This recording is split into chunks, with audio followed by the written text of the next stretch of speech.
और इसी बीच एक बड़ी खबर झारखंड से, जहां पर आईएएस पूजा सिंघल की बढ़ सकती है मुश्किल। ईडी ने राज्य सरकार से केस चलाने के लिए अनुमति मांगी है। बीएनएस की धारा 218 के तहत अनुमति लेनी होगी। ईडी ने साल 2022 में पीएमएलए के तहत गिरफ्तार किया था।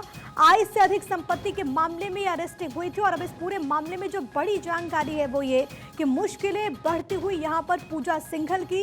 इस पूरे मामले में ईडी ने राज्य सरकार से केस चलाने के लिए अनुमति मांगी है। बीएनएस की धारा 218 के तहत ये अनुमति की मांग की गई। अब देखना बहुत अहम होगा कि राज्य सरकार का रुख क्या कुछ होता है।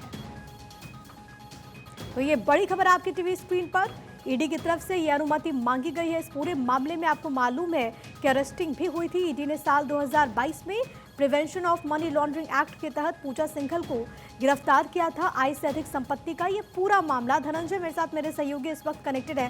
धनंजय, क्या ताजा अपडेट है, क्योंकि अब पूजा सिंघल की मुश्किलें एक बार फिर से बढ़ती हुई।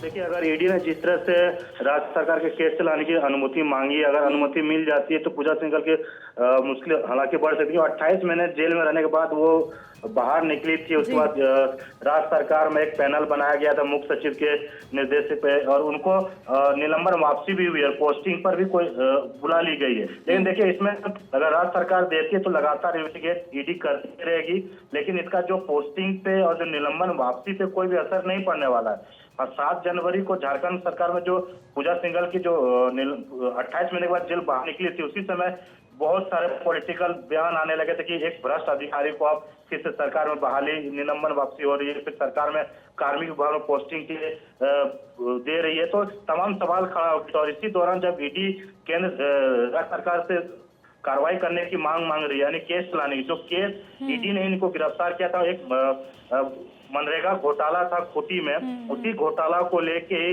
पूजा सिंघल की गिरफ्तारी हुई थी। और लगातार राज्य सरकार के मुश्किलें बढ़ते गए थे। उसी समय इसको पूजा सिंघल को निलंबन कर दिया गया था राज्य सरकार के बाद।